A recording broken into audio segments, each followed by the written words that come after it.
personal de que la presión arterial ha sido es uno de los signos vitales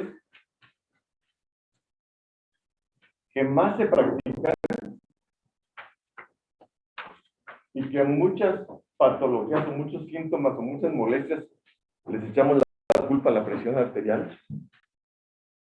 Que en general, quiero hablar casi en general, pocos saben tomar la presión arterial, o pocos, no digamos sabemos, porque no me quiero incluir, pero pocos sabemos en general valorar en forma adecuada la presión arterial y sobre todo tomar la presión arterial. Me da la impresión que es una práctica que se ha extendido ampliamente en prácticamente todo el mundo.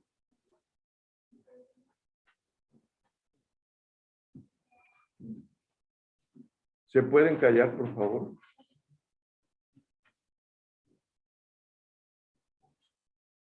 Entonces, esta situación, doctora, le quiero insistir en esto porque créame, que es una práctica de la presión arterial tan frecuente y tan común y tan mal hecha, y que desgraciadamente la presión arterial,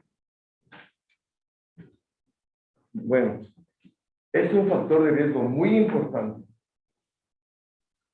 y que realmente pocos saben hacer, y a veces ni nosotros mismos lo podemos hacer o lo sabemos hacer en forma lo más adecuada, como para tomar decisiones, y decisiones importantes. Hoy vamos a ver algunas diapositivas, por lo cual me parece que es una práctica que tenemos que aprender a hacerlo y hacerlo bien, y a exigir que nuestros compañeros o compañeras o auxiliares, como son la enfermería, lo hagan y lo hagan bien. Y no por el hecho de que son enfermeras y yo soy médico y que la tome ella y la tome ella. También nosotros tenemos que hacer las cosas bien y supervisar que se hagan bien. Porque nosotros llegamos a pasar visita o a ver un paciente y el auxiliar que tenemos en el consultorio o la enfermera nos presenta el cuadro de los signos vitales: temperatura, frecuencia cardíaca, y presión arterial.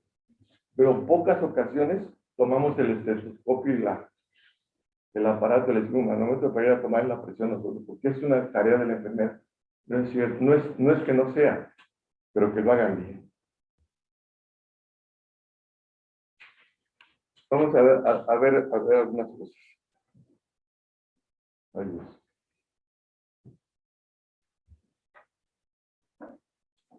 Esto es bien importante. La presión arterial ocupa el tercer lugar, solamente después de la edad y solamente después del consumo de tabaco, como un factor predictivo de muerte.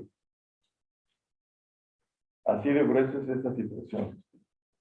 Solamente después de la edad, después del tabaquismo, y los que por alguna razón no fuman o no fumamos, entonces nuestra segunda causa de complicación. La presión arterial elevada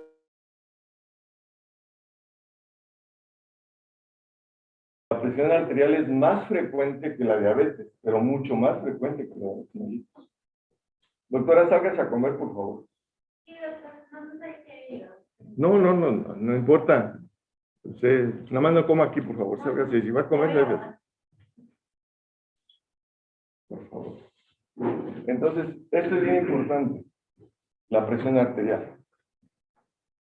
Luego, para que una persona sea diagnosticada en forma adecuada y sea manejada en forma adecuada, hay que hacer una correcta toma e interpretación de la presión arterial. Esto es relativamente sencillo. Es esencial realizar una correcta medición de dicho parámetro de la presión arterial. Como ustedes ya van entendiendo en el curso de cardiología, las consecuencias de errores en la medición arterial, ¿qué nos van a dar? Nos van a dar una hipertensión falsa.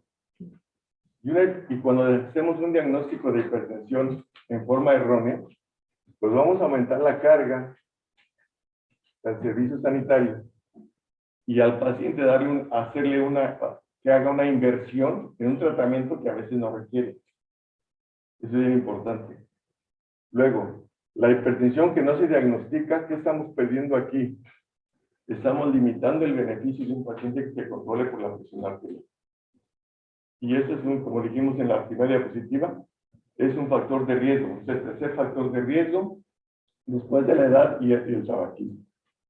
Entonces, cuidado con esto.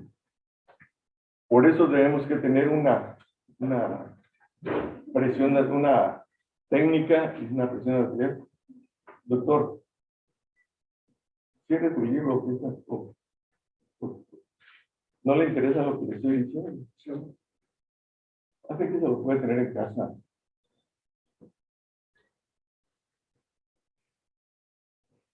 Bueno, esa es una leyenda que dice que a la vista de las consecuencias de una medición inexacta, como tanto el exceso, pensar que tiene hipertensión, como que no tiene, ya dijimos en una diapositiva anterior, cuando sobrediagnosticamos hipertensión arterial, vamos a tener una sobrecarga al sistema sanitario de atención. Y si no le diagnosticamos de forma adecuada, vamos a someter a ese paciente a un riesgo, vamos a dejar que el paciente se siga sometiendo a un riesgo, como ya dijimos en un principio, que tiene un importante factor de riesgo para la vida. ¿Qué es la presión arterial? Entonces, la presión arterial es la presión que ejerce la sangre sobre las paredes arteriales. ¿De qué depende esto? Pues depende del gasto cardíaco. El gasto cardíaco, como ustedes saben, es la cantidad de sangre que expulsa el corazón en un minuto, y esto se multiplica la frecuencia cardíaca por el volumen de eyección. La distensibilidad de la aorta y las grandes arterias. Esto se acuérdense que a la hora de provocarse la sístole, el ventrículo izquierdo expulsa la sangre hacia la aorta, y la aorta se distiende, y esa distensión también se va a presentar en el resto del sistema arterial. De eso también depende la presión arterial. De la resistencia vascular, acuérdense que la resistencia vascular de las arteriolas está determinada por el sistema nervioso autónomo, por las adrenalina, la noradrenalina, todas estas sustancias que nos van a provocar vasoconstricción.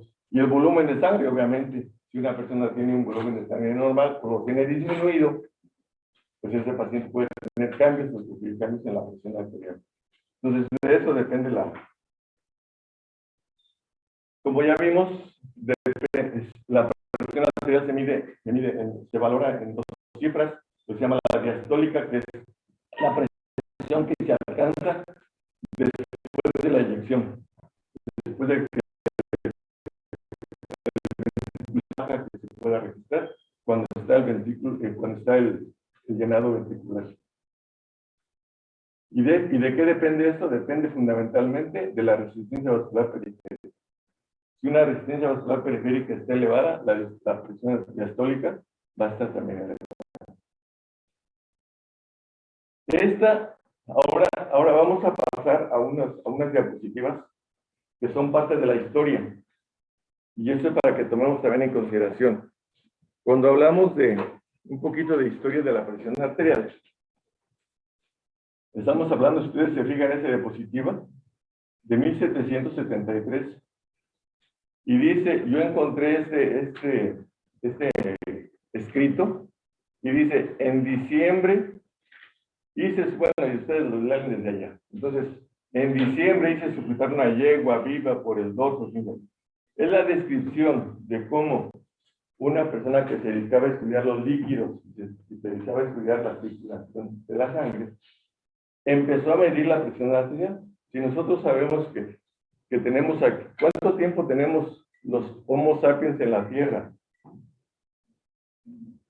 ¿Cuántos años? ¿Cuántos miles de años o millones de años? Independiente, no son 2000, acuérdense que 2000 vino Jesús, hace 2020 y tantos vino Jesús a la Tierra, pero obviamente hay mucho tiempo antes de Cristo ya había mucha gente aquí en la Tierra. Entonces, miles de años. Yo no les sé con certeza desde cuándo el Paleolítico y todas estas personas. Entonces, fíjense hasta cuándo. Si vemos la línea del tiempo, hasta apenas hace 300 años, un poco menos de 300 años, se empezó a medir la presión de la sangre. Y eso se hizo en una yegua. Entonces, vemos que el conocimiento de la repercusión de la hipertensión arterial es relativamente reciente. Hoy estamos hablando de cerca de 300 años. Pues digo, en relación a la línea del tiempo y el tiempo que tenemos aquí en la Tierra, seguramente hace poco. Y vamos a ver lo que sigue. Aquí está Stephen Hales. Este fue un fisiólogo inglés. Y aquí está una imagen que no corresponde exactamente a lo que dice la diapositiva anterior. Porque aquí estamos viendo una yegua. ¿Sí se alcanza a ver hasta allá atrás? ¿Se alcanza a ver? Aquí está la cabeza de la yegua. Y es que en la diapositiva anterior dice que amarró a una arteria por acá cerca de la panza. Entonces, este es un dibujo que yo pienso que es más representativo como para valorar el hecho. No exactamente el hecho como tal, sino la medición de la presión arterial. Entonces, aquí en esta diapositiva lo que se ve es, aparte del señor Stephen Hales, estamos viendo que una yegua, aquí donde está insertado un tubo. ¿Quién le insertó el tubo? Aquí está supuestamente una carótida. Y aquí está el tubo. Y allá puse una persona arriba para que vieran cómo estaba oscilando la sangre. La sangre en la circulación de esta yegua. En la imagen se la traigo solamente como para que tomen en cuenta que desde fue en 1900. ¿Cuánto le ponemos de insulina, muchachos? Bueno. Buenos días, doctor. Buenos días. Quiero llamar para la muestra. Salió 145. 145 de azúcar, ¿cuánto le ponemos? ¿Y ayer cuánto se puso? En la tarde. A los 20. 140, ¿qué dice ahorita? 145. 145 de azúcar. ¿Y es insulina de cuál? De la Malomis. Le ponemos 145. ¿Trae 145 de azúcar? Sí. Pues está muy aceptable, no es lo correcto, no es lo mejor, pero está muy aceptable. ¿Cuánto le vamos a poner? ¿Le ponemos 20? No, 25, dicen los muchachos que 25 unidades. Ah, 25. Sí, con eso, a ver, con eso, ¿cuánto le pasamos de rápida? ¿Cuánto? Sí, son 25 unidades de la Humalovis 25. Bueno, sí, gracias, doctor. Ándale. Sí, ahorita me mandaste los estudios y me los entregan hasta mañana mediodía. A lo mejor si me los entregan como a las 10, pues mañana voy. Gracias. Sí, bueno, gracias, doctor. Adiós. A veces manejamos en forma telefónica a los pacientes, entonces 345 está manejado con Humalomis 25. ¿Qué significa Humalomis 25? Que tiene 25 de rápida, que tiene que de que 100 unidades, tiene 25 de rápida y 75 de intermedia. Es Humalog Lispro y Humalog Fortamina. Entonces, si le ponemos 25 unidades, ¿cuánto le ponemos de rápida? ¿Cuánto? 25 de rápida. No. Si le ponemos, si la mezcla es Humalomis 25. Y si le ponemos, es 75 de intermedia y 25 de rápida. Estos son cada mililitro tiene 100 unidades y cada 100 unidades son esto. Entonces significa que si le ponemos 10 unidades, le estamos pasando 7,5 más 2,5. Y si le ponemos 25, ¿cuánto le ponemos? No, si le ponemos 20, serían 7,5, serían 15,5, ¿no? Entonces, si le ponemos 25, ¿qué le estamos poniendo? Como 17,5 con 6,5. Bueno, eso es para distraernos un poquito. Entonces, seguimos si revisamos la historia de la hipertensión arterial, es hasta relativamente reciente. Que se ha tomado en cuenta la presión arterial como factor de riesgo para problemas cardiovasculares. Y ahora fíjense el salto. Aquí estamos hablando de 1733. Ahora fíjense este salto.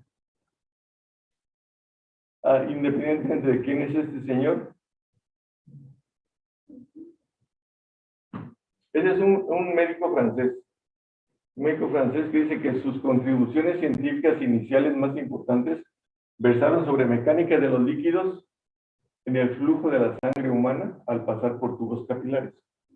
Pero este señor no hizo hizo mediciones de la presión arterial, pero fíjense la fecha. 1928, 95 años después de que Stefan Hales hizo la medición en la yegua. 95 años después, este señor tiene otras aportaciones, porque él estudiaba los líquidos y estudiaba la circulación de la sangre. Incluso ya se lo saben por ahí cuál es la ley de Stefan. ¿La ley de quién es? Es Jean-Louis Marie. Jean-Louis Marie Posseyou. Entonces la ley se llama la ley de Posseyou. ¿Ya la vieron? Bueno, la van a ver ahorita en cardiología. Entonces, pero fue hasta 1928, 95 años después de que Stefan Hales, y este señor midió la presión mediante un manómetro de mercurio conectado a una cánula introducida en una arteria. Pero este señor hizo estas mediciones, las hizo en animales. Entonces ya estamos hablando de 1928. Hace un poco menos de 200 años, 196 años de esto. Y después tenemos este señor, Jean-Marie Fabre, que fue el primero en efectuar, yo esto fue lo que encontré, fue el primero en efectuar determinaciones intraarteriales directas de la presión arterial en 1847, hace 175 años. Entonces, hasta hace 175 años se empezó a medir la presión arterial en los seres humanos. Y este señor, y lo hizo en forma directa. Directa significa que tuvo que meter una cánula en una arteria, y esto lo hizo en pacientes que se les iba a practicar una amputación. Entonces, aprovechando que se iba a amputar, hicieron la medición de la presión arterial, pero es un método directo, y además fue en 1847, o sea que son 175 años, hace 175 años. Y esto da por qué. Ese otro señor, Scipione Rivarocchi, son algunos de los datos de él. Pero esto fue lo que hizo él. Este es el estetoscopio de Rivarocchi. Fue el primer manómetro que se parece a la base de los que ya tenemos actualmente. Y aquí tenemos unos diferentes tipos de aparatos que se empezaron a usar. Y se supone que el que más se parecía a esto fue el de Recklinghausen. Y aquí está el de Rivarocchi, es este. Se fueron haciendo los aparatos con la finalidad de medir la presión arterial de manera indirecta. No es posible que a todo el paciente se le mida la presión arterial poniéndole un catéter arterial. Entonces no es práctico. Y ese es el equipo de von Recklinghausen, que vivió en el siglo pasado, entre años 1900 y 1940. Entonces, ese es el aparatito. Este se parece un poquito ya más a los que son. Eso hace menos de 100 años. ¿Sí? Junto con el descubrimiento y la creación del esfigmomanómetro, se tuvo que encontrar la manera también de escuchar los ruidos. Entonces, aquí estamos viendo que a la par de esto se fue descubriendo el estetoscopio. ¿Quién es este señor? Ya lo vieron allí lo vieron en Neumo, ¿no? ¿Quién? Lenec. Entonces aquí está Lenec escuchando. Esas eran las formas que teníamos para explorar cuando no había con qué explorar. Ese es el estetoscopio de Lenec. Esos son diferentes tipos de estetoscopio. Después vienen los estetoscopios de Pinar. El estetoscopio de Pinar es con el que se escuchan los focos de los niños, en útero. Ese es uno de los tipos de estetoscopios para escuchar los latidos de los. Y aquí están diferentes tipos de estetoscopios, hasta los que tenemos actualmente Y este es el señor Nicolás Sergei Korokov, que fue el que ya estabilizó una forma, una técnica de medir la presión arterial. Y el señor dice, desarrolló el método auscultatorio para la medición de la presión arterial. Esto es ya teniendo sismomanómetro y en estetoscopio, ahora ya se desarrolló la técnica. Entonces, todavía hasta la fecha, seguimos respetando y conociendo, es obligatorio conocer los ruidos de Korokov, y este es el señor que los inventó, los estabilizó, pues, en 1905, ¿no? ¿Dónde está? Sí, aquí estaba. Entonces, en 1905. Entonces, tenemos un poquito más de 100 años que se empezó a estabilizar ya teniendo el estetoscopio y teniendo el sismomanómetro. Ahora se estabilizó, o ahora se estableció un mecanismo y una forma de... Ahora, ¿qué estamos haciendo? Ya vamos a entrar propiamente a la medición de la presión arterial. ¿Qué estamos haciendo cuando estamos haciendo una compresión? Entonces, aquí tenemos el brazalete, tenemos nuestra perilla, y vamos a inflar, y aquí tenemos la columna de mercurio. Ese es el depósito de mercurio. Cuando nosotros inflamos el brazalete, lo que hacemos es ocluimos la circulación arterial, y eso es lo que representa acá arriba. Cada imagen de esta representa un latido. Entonces, cuando nosotros ocluimos, no dejamos pasar la sangre. Y cuando empezamos a bajar la presión de este manguito, lo que vamos a ver es empezar a oír que pasa la sangre. Y eso es lo que se refiere a los ruidos de Korokov. En cuanto empieza a pasar la sangre, aquí se empieza a oír el ruido. El primer ruido, se empieza a ver, ahorita vamos a ver los ruidos. Nada más como vamos desinflando y aumentando el flujo de sangre por la arteria que estaba comprimida. Hasta que pasa en forma libre, y aquí es cuando ya no se escuchan ruidos. Entonces ahí es donde se menciona donde se toma en cuenta la presión diastólica, la cifra más baja. Entonces aquí estos son los ruidos de Korokov, así los vamos a escuchar. No siempre se escuchan así como lo dice el texto, pero sí vamos a entender que el primer ruido es de aparición de sonidos descritos como golpecitos. Otros corresponden a la aparición de un pulso palpable. La fase 2 aumentan los ruidos. En la fase 3 los ruidos se hacen más secos, y en la fase 4 los sonidos se hacen más suaves y como si fuera disminuyendo un poquito, como que ya a la hora de que pasa la sangre por la arteria que está comprimida, ya no golpetea tanto. En algunas ocasiones se alcanza a oír el ruido 5. Frecuentemente este ruido 5 se prolonga hasta muy abajo, y a veces se puede tomar en cuenta el ruido cuarto, y a veces se pone así, la tensión arterial tanto, con hasta el ruido cuarto. ¿Por qué? Porque a veces el ruido quinto se prolonga hasta muy abajo, y cuando ya consideramos que ya no está dentro de lo o sea, como que ya no se puede interpretar como que la presión arterial esté en 20 o 40. Esos son los ruidos de Korokov, y así lo van a escuchar o así lo van a ver, ruidos de Korokov. Entonces, medición de la presión arterial.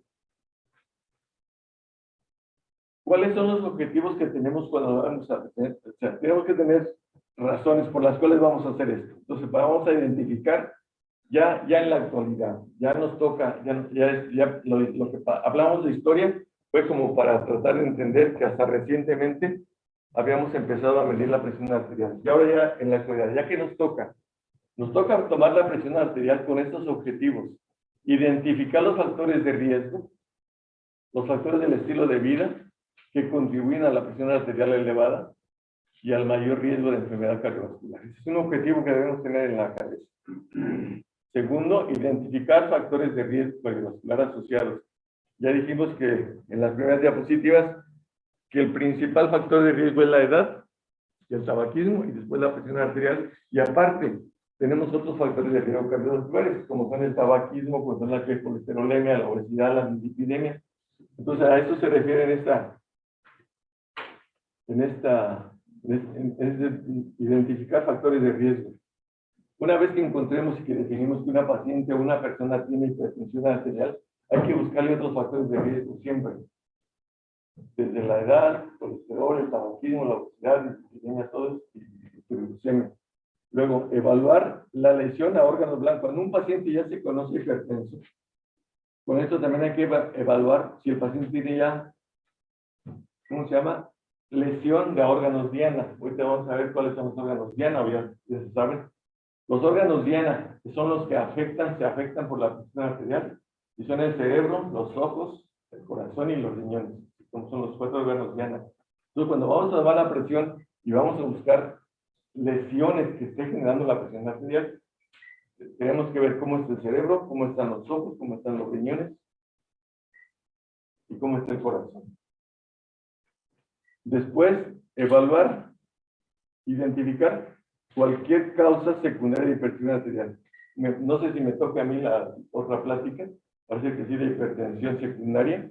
Y esta hipertensión secundaria vamos a ver, cuando ustedes ven la clasificación de hipertensión arterial, o ya la vieron, es hipertensión esencial, hipertensión primaria e hipertensión secundaria. La hipertensión secundaria es aquella que sabemos qué está causando una hipertensión y que en el caso de que la causa sea manejable, corregible o tratable, se puede decir que el paciente se va a curar de la presión arterial. Es potencialmente curable. Cuando no es primaria o esencial o idiopática, como la mayoría de los pacientes, son pacientes que se van a hacer hipertensos por mucho tiempo, si no es que por toda la vida. Y eso hay que saberlo. Entonces, ¿qué necesitamos para tomar la presión? Obviamente una persona, un paciente, luego otra persona que la vaya a tomar. Necesitamos un equipo, necesitamos una técnica. ¿Cómo lo vamos a hacer? Entonces, para poder llevar a cabo la toma de la presión arterial, esto se puede medir en todos los pacientes, en todas las edades, hombres y mujeres, en todas las edades.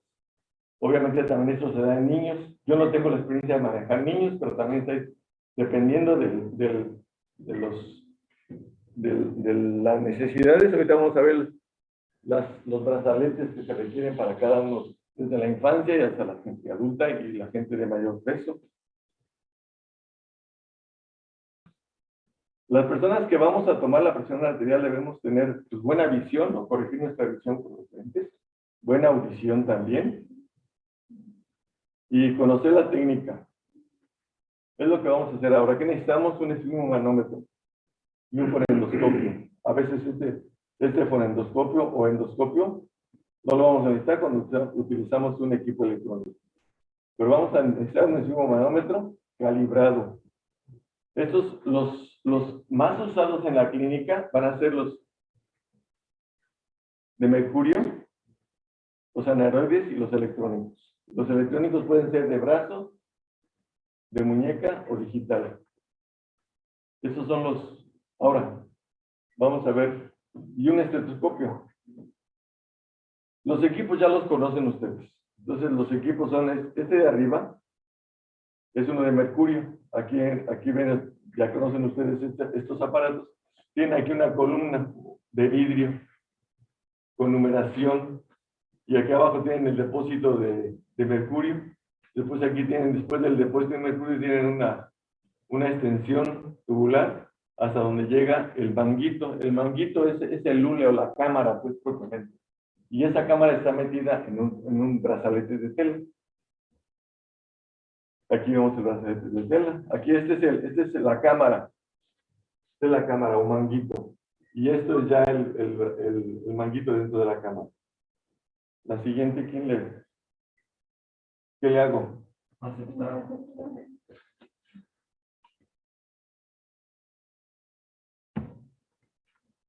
Gracias. Y aquí estamos viendo un poquito más de cerca. Aquí tenemos lo que dice nivel de mercurio. Aquí está el depósito de mercurio. Aquí está la columna o tubo o columna para que suba la presión arterial. Aquí tenemos este tubo que conecta con el mercurio. Y aquí tenemos el brazalete ya con el manguito. Y esta es una perilla. Esta perilla tiene dos válvulas. Esta válvula, la válvula trasera, esas válvulas son unidireccionales, nada más pueden meter el aire. Y es una válvula con la que nos vamos a ayudar para desinflar.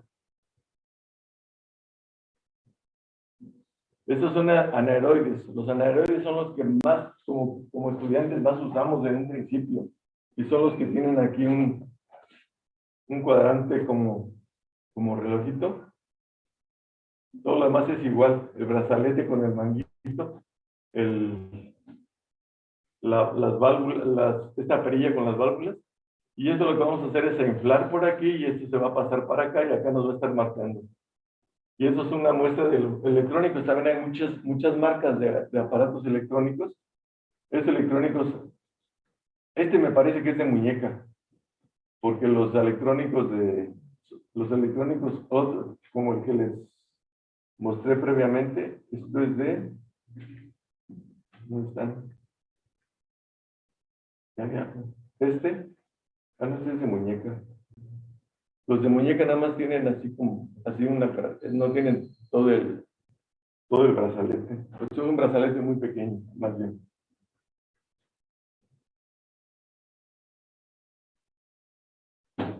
Hay que elegir el tamaño del manguito. El manguito o la cámara tiene que ver en relación a la toma de presión arterial. Por eso hay diferentes tamaños de manguitos con diferentes tamaños de brazaletes, también el de tela. Entonces hay que usar el tamaño adecuado dependiendo del brazo. Las personas con brazos más largos o más gruesos, se puede modificar las cifras de la presión arterial si no se pone un manguito adecuado. Aquí están una de las medidas más recomendables para niños, para adultos grandes o para adultos gruesos o de brazos más largos. Yo uso dos brazaletes, uno para brazos relativamente normal y otro para brazos relativamente gruesos o largos también.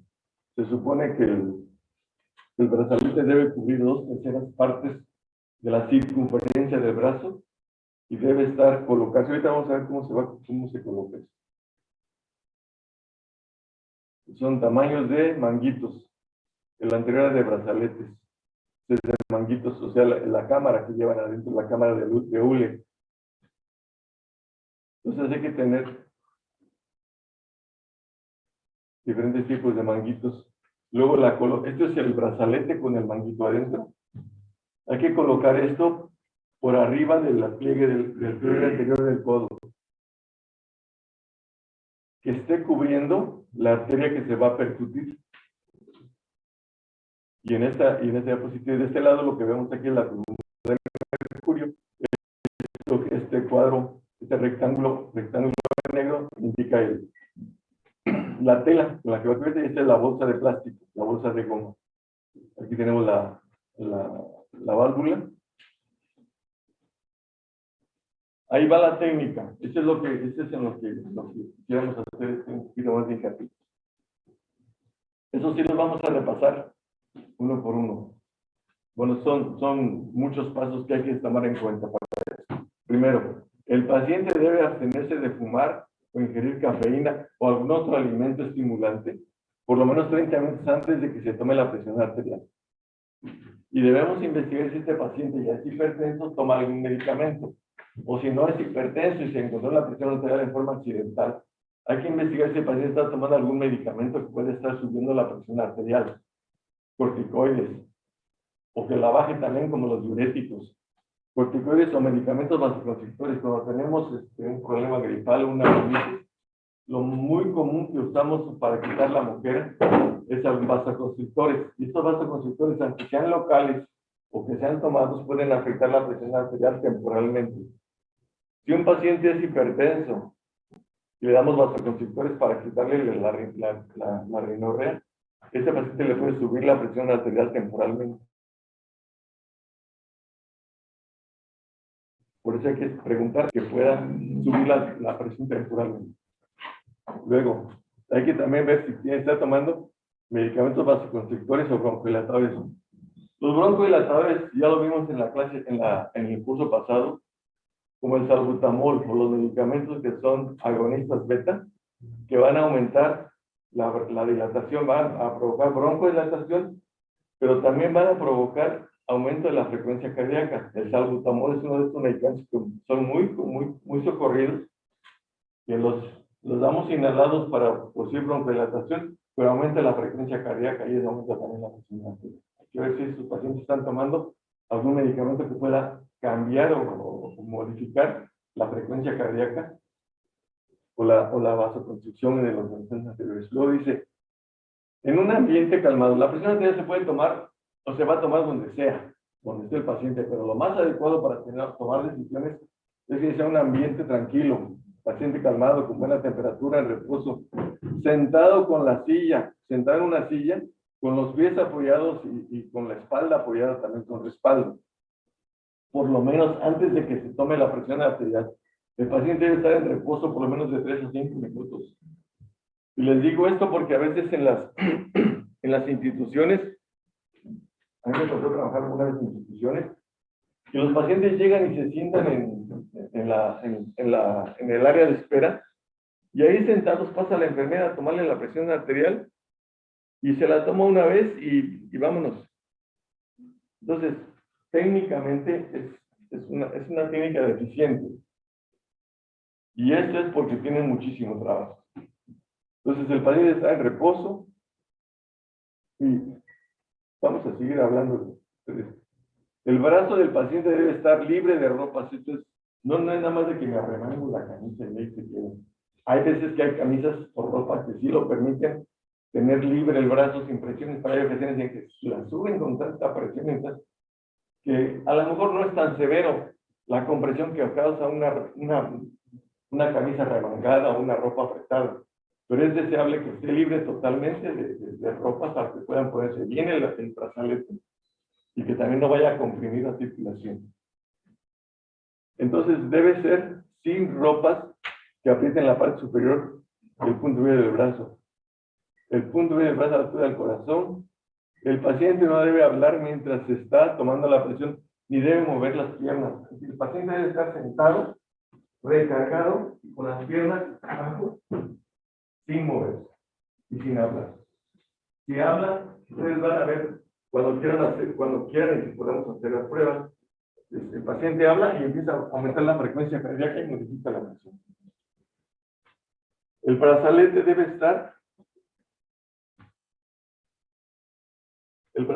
estar bien ajustado al brazo.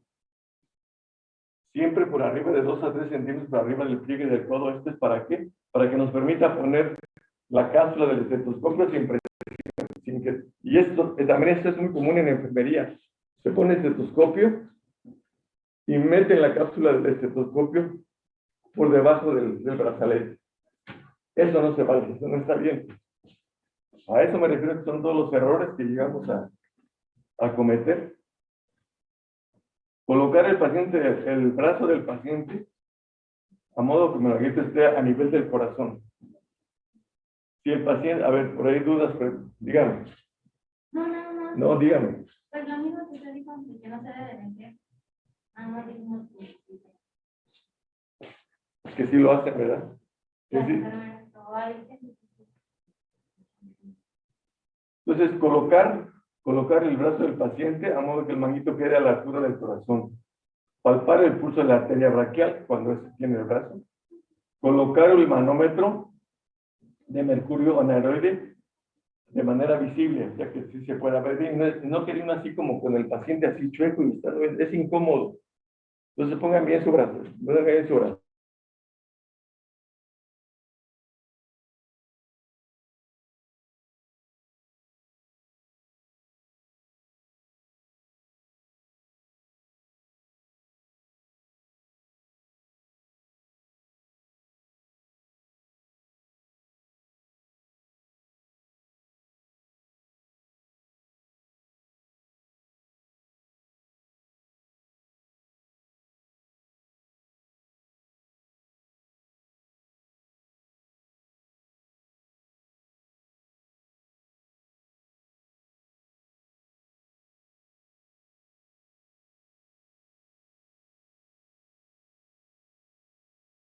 La presión del brazalete y deben estar palpar el pulso y estarle subiendo el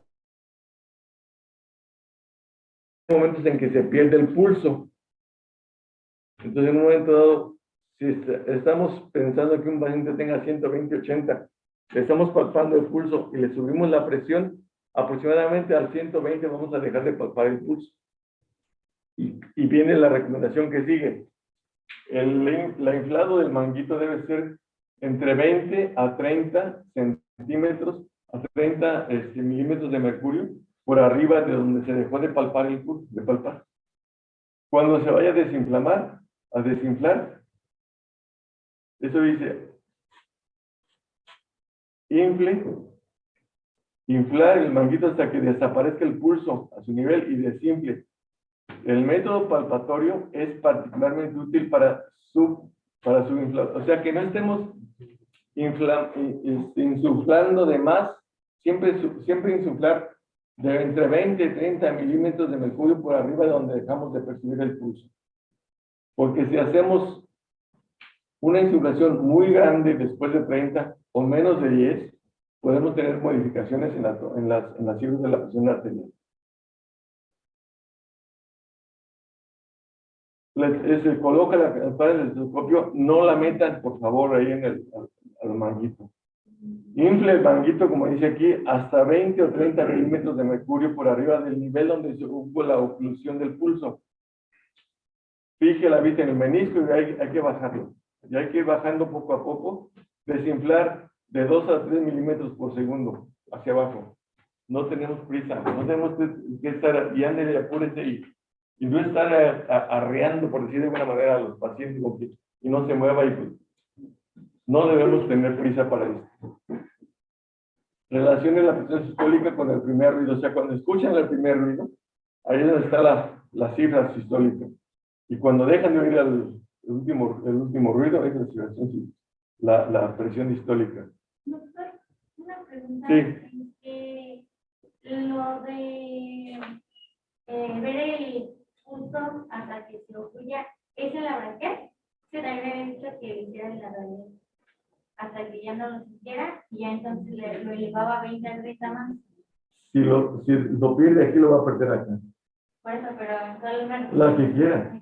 El detalle está que a la hora de que si ya tiene el brazalete pues colocado, a la hora de que usted alcanza a ocluir aquí, va a dejar el pulso de aquí para abajo, lo va a dejar de percibir. No es importante que sea aquí o acá. Pero sí es con los dedos, ¿verdad? ¿Mande? Sí es con los dedos. De preferencia. Entonces ahí vamos a quedar los videos de Conafor, repita el estudio, unos 2 o 3 minutos, yo espero 3 a 5 minutos, y quiero que esto también lo lleven ustedes en la mente, háganlo ustedes para que no se, ¿por qué? Porque así le van a exigir a su personal de enfermería. Tomen 3 minutos, vuélvasela a tomar, y frecuentemente van a encontrar cifras diferentes. La segunda toma es más útil para tomar decisiones en un paciente que la primera toma. ¿Sí? ¿Y no, en este caso tenemos que cambiar de brazo? No, ¿En el mismo? no, en el mismo. No es indispensable, pero es necesario en un paciente hipertenso tomarle la presión arterial en un brazo y en otro.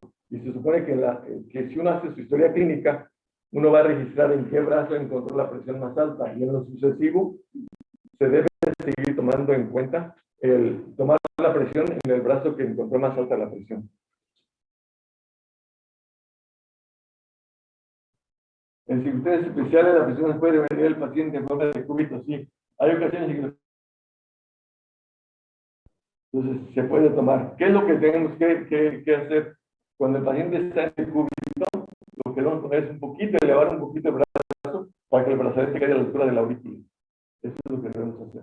Y frecuentemente lo hacemos con el brazo atrás, acostado y avanza atrás. Eso no nos da la mejor medida. Entonces hay que poner una almohadita o algo para que suba el brazo.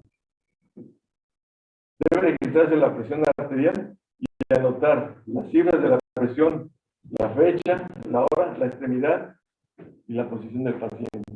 Le encontré 120 paciente sentado, paciente de pie. ¿Y en qué brazo? Brazo derecho, brazo izquierdo.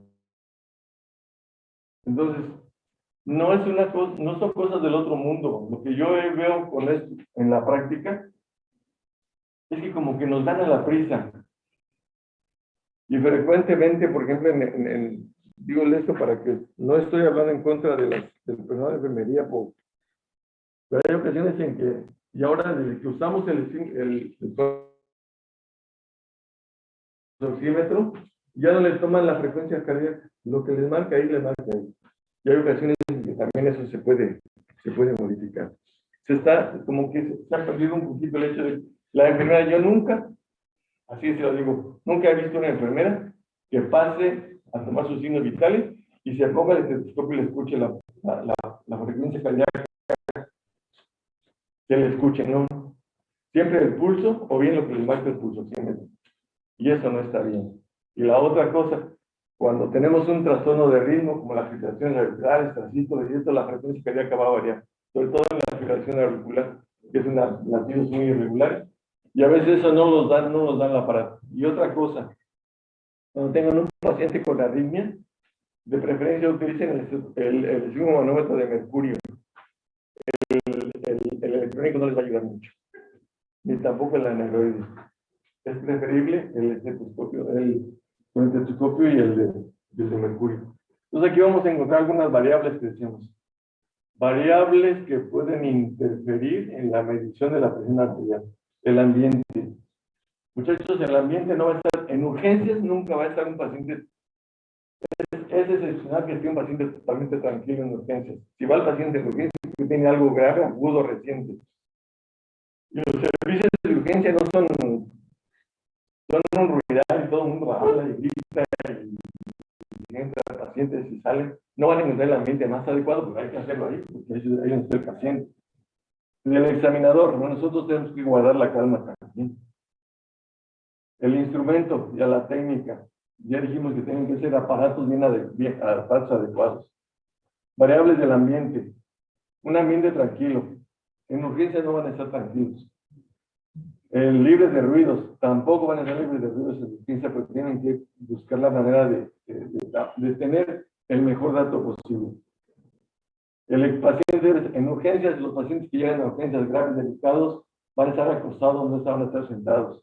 Lo único que tenemos que hacer es decir, esa vez se lo tomé acostado en el brazo derecho, el brazo izquierdo. La temperatura, pues digo, no siempre se está en las mejores condiciones. Y además en la casa. Esto habrá que explicárselo a los pacientes, porque los pacientes van a tener, como dije en un principio, es muy fácil conseguir un aparato y sentirse mal, echar la culpa a la presión y tómame la presión y acaban de ver un accidente o acaban de ver un problema emotivo y tómame la presión, pues así van a estar todos altos.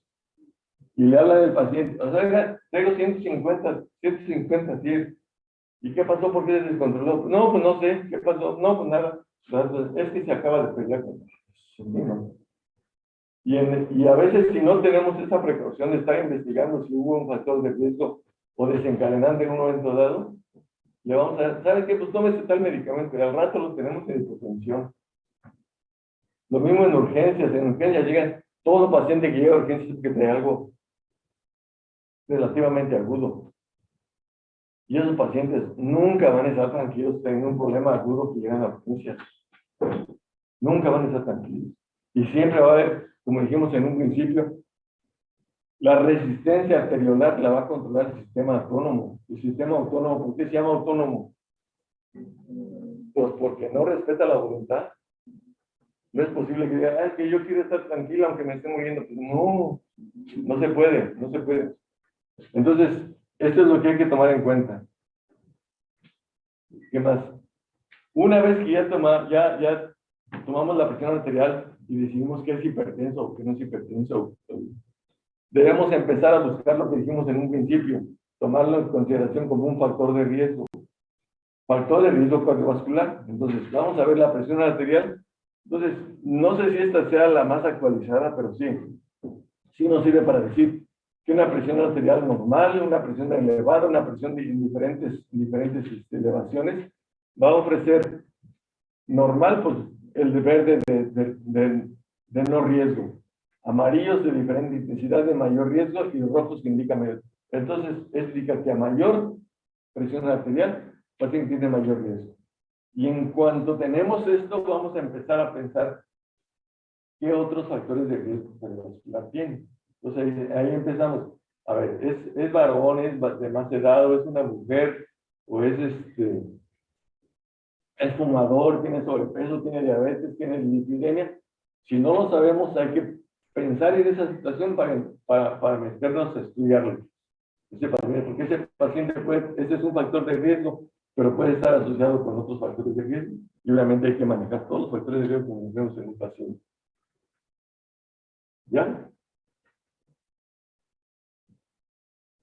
Ay, si nos dan un poquito, 5 minutos, nos echamos rápido esto. Acuérdense que aparte de la mapa es la medición de la presión arterial. Esta es otra técnica que ya no sé cuándo se introdujo, pero esa es una medición ambulatoria de la presión arterial. La mapa es medición domiciliaria. No normalmente domiciliaria, ¿en qué paciente la vamos a la presión arterial también llamada, eso también se llama Holter de presión arterial, pero es después llamado así mapa. Mapa significa monitoreo ambulatorio de la presión arterial, y eso se les pone a los pacientes. Hay indicaciones para hacer este mapa. Cuando hay dudas y no podemos darle una etiqueta al paciente, decir este es hipertenso, no es hipertenso, o a veces sí, a veces no. El paciente frecuentemente, muchachos, dicen, cuando llego al consultorio me sube la presión. Y eso yo obviamente que no es, pero se llama hipertensión de bata blanca, es cuando ven al paciente, cuando ven al médico, les sube la presión y juran que en su casa están normales. Entonces, como para que nos convenzamos de que sí o no están normales en su casa, se puede utilizar la mapa para tomar decisiones. Esto es la medición de la presión arterial durante un periodo más o menos en casi todos los pacientes con 24 horas en un día normal. En un día que van a la escuela y hacen todo y se pelean y estudian y se duermen y comemos y todo. Así debe ser un día que se mida la presión arterial. Aquí están algunas de las indicaciones dice, evaluación del perfil de la presión arterial cuando un paciente dice que en su casa está bien y que llega al consultorio y le sube la presión arterial. En pacientes, hipertensión enmascarada o hipertensiones de bata blanca. En esas situaciones, cuando no hay certeza de ponerle una etiqueta de normal o anormal de la presión arterial, se puede usar este tipo. O cuando el paciente hay conflictos entre el paciente que dice que en su casa está bien y acá le sube. Lo vamos a ver rápido. Debe realizarse un día representativo de la vida del paciente. Evitar el ejercicio físico intenso, situaciones de estrés inusuales. O si el paciente por alguna razón ya que se le pone el aparato, tiene un día de estrés, bueno, pues también se va a reflejar en el aparato cómo se modifica su presión arterial. Habitualmente los pacientes están tomándose la presión cada 15 minutos. Tomar su medición habitual, su medicamento habitual. También eso se utiliza para ver si el medicamento está funcionando o no. ¿Sí? Porque el paciente a veces dice que sí le funciona o que no le funciona el medicamento, o que sufre hipertensión arterial, hay que corroborar con eso. Son mediciones múltiples. Esto es cuando también se tiene un paciente que tenga dudas de hipertensión arterial con otros factores de riesgo, hay que valorar la presión arterial para ver si requiere o no algún tratamiento. Cuando los pacientes que padecen arritmias, hay pacientes que padecen arritmias y frecuentemente hay cambios en la presión arterial. Esta es una gráfica donde se presenta, aquí arriba está la presión arterial sistólica, la presión arterial media, la presión arterial diastólica y la frecuencia cardíaca. Así nos lo pueden representar. El aparato después, ahorita vamos a ver unos equipos cómo se ponen y cómo se van a interpretar. Entonces el paciente anda prácticamente así. Se ve medio elegante, ¿verdad? Pero pues... Entonces el brazalete y tiene el equipo que está registrando la presión arterial. El paciente puede hacer su vida normal. Este parece un empresario. Y aquí vamos a tratar de, son 4 cuadritos muy sencillos para tratar de interpretar. ¿Qué vamos a tener? Si el paciente, la presión arterial en el consultorio es normal y la presión arterial en el mapa es alta, ¿qué significa esto?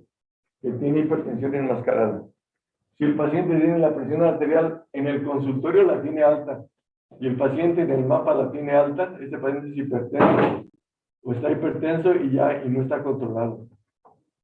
Si el paciente tiene presión arterial alta en el consultorio, si presión en el consultorio es normal y en el mapa es normal, este paciente es normotenso y posiblemente esté presentando algunas hipertensiones de tipo reactivo solar. El consultorio la tiene alta y el mapa la tiene normal, es un paciente con hipertensión arterial de bata blanca. Esto es, con el consultorio, esto sí le creemos, que en el consultorio la tiene alta y en su casa normal, ya con el aparato. Entonces sí decimos que este paciente se pone inquieto cuando va al médico. Entonces, tampoco no hay que, estos pacientes tampoco no hay que darle el medicamento, porque en cuanto si le damos medicamento porque le pongamos alta a nosotros, pues en su casa le podemos generar un cuadro de hipotensión arterial. Y sobre todo vigilar que no tenga compromiso de órgano blanco. Ya dijimos el compromiso de órgano blanco, lesión de órgano blanco, el cerebro, los ojos, el corazón y los riñones.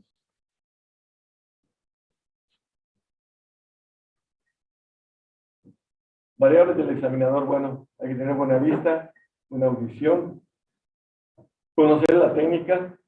Variables del paciente, ya lo vimos, todos los requerimientos, ver si el paciente está estresado, tiene todo lo que tiene. Cuando tenemos dolor, nos sube la presión. Si estamos estresados, nos sube la presión. Si hay distensión vesical, es importante, no lo puse en la técnica. El paciente debe orinar, debe orinar antes de que se tome la presión arterial. El paciente que tiene urgencia por ir a orinar, se le sube la presión. Entonces, son detalles que hay que tomar en cuenta para tomar decisiones en relación al manejo. Si está tomando medicamentos, hay que investigar, sobre todo inhaladores, ya dijimos por qué. Los antigripales, ya dijimos por qué, también porque los antiinflamatorios también pueden aumentar la presión arterial. En el caso de una mujer hay que investigar si tuvo embarazos y si los embarazos tuvo hipertensión durante el embarazo. Muchas veces tienen presión alta transitoria durante el embarazo y a veces ya quedan con hipertensión para mucho tiempo. Los pacientes que tienen hipertensión, eso se llama eclampsia, preeclampsia cuando no tienen la presión arterial alta y eclampsia cuando tienen la presión alta y presentan crisis convulsivas. Creo que ya. Entonces hay que tener buenos aparatos, estar bien nosotros y conocer la técnica. La presión, ya son las últimas. La presión diastólica media, medida mientras el paciente está sentado, es más alta que cuando la determinamos en posición supina. Esto es cuando supina es acostado. Entonces, la mejor manera de tomar decisiones es el paciente sentado. ¿Por qué? Porque el paciente no todo el tiempo está acostado. Es más el tiempo que pasa sentado o en otro. Cuando la posición del brazo es meticulosamente ajustada de tal forma que los arretes esté a nivel de la aurícula derecha, el paciente también debe subir un poquito el brazo cuando está acostado para que quede el brazalete a la altura del corazón. Entonces aquí hay modificaciones en la presión arterial cuando el paciente está acostado o está sentado. Son pequeños cambios que pueden sufrir cuando al cruzar aquí la presión diastólica puede ser incrementada en 6 minutos de mercurio y cruzar las piernas puede elevar la presión de 2 a 8 minutos de mercurio.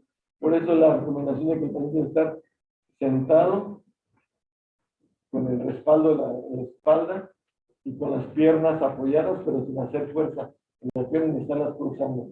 Esto puede modificar un poquito la presión arterial. Y con nosotros hacemos una clasificación de la presión arterial, la hacemos es que sí, 120, 125, pero ya obviamente es importante. ¿Por qué? Porque nuestra meta va a modificar, va a cambiar. No es lo mismo tener un paciente con 160 sobre 100, nuestra meta es 120-80, No es la misma meta que se va cuando tenemos una diferencia mayor. En posición supina, aquí dice la aurícula derecha está a medio camino en la camilla, por lo que hay que subir un poquito el brazo con la almohada. No son pequeños detalles, esos les van a servir para tratar de tener la mejor. Esto no se hace. Y es muy común, hay ocasiones en que los equipos están en los cuartos o en las urgencias, están empotrados en las paredes. Y a veces no alcanza el tubo para el paciente, y a veces tiene que pararse y eso no se va. Eso. Ya. Por último, vámonos. Entonces, yo quisiera en esa diapositiva, en esta plática, que tomar conciencia de que esto de la presión arterial actualmente, muchachos, ya hace 100 años, esto no era lo que es ahora, es algo diferente. Y esto es tomar en cuenta que este es un factor de riesgo importante, frecuente para problemas cardiovasculares que llegan a poner en peligro la vida. Pero hay que poner buenas etiquetas bien establecidas. Cuando digan, es hipertenso, porque es hipertenso, de veras, con todo lo que acabamos de mencionar. Y el que es hipertenso, darle un manejo adecuado. Y el que no es hipertenso, o el que es hipertenso temporal o pasajero o reactivo, decirle que esto es consecuencia de la hipertensión, esta hipertensión arterial es consecuencia de un estado emocional, que se tranquilice, o darle un ansiolítico, un paciente que presenta hipertensión reactiva, hay que darle un ansiolítico y le va a ayudar. Yo no les voy a dar más tratamiento. Era esto. A ver, preguntas, dudas, comentarios. Ojalá que esto les ayude para tener conciencia de lo que es este parámetro de signos vitales, que es bien importante. Bueno, a mí me parece importante. A mí me gusta esto y sí trato de hacer las cosas bien. Es irresponsable, pues, aquella persona que hace un diagnóstico. Dígame. Doctor, ¿en qué porcentaje un paciente va a tener algún peligro de que se le truene una arteria en el cerebro? Mire, no hay un límite. Yo tengo pacientes con más de 200 y no se derrumbe. Pero no todos somos iguales. No, tampoco sabemos quién de nosotros tiene alguna malformación vascular. Entonces, si tenemos alguna malformación vascular, si nos sube la presión un poquito, pues es posible que nos tenga una aneurisma o alguna otra cosa. No sabemos, yo no sé quién de todos ustedes, nosotros tenemos alguna malformación vascular. Entonces, no puedo asegurarle que está circulativo. Sí he tenido pacientes con 200 que andan en la calle. 200 de diastólica, 100, 110 de diastólica. Y no tienen hemorragia. Todo depende también del estado. Acuérdense que las personas mayores de edad ya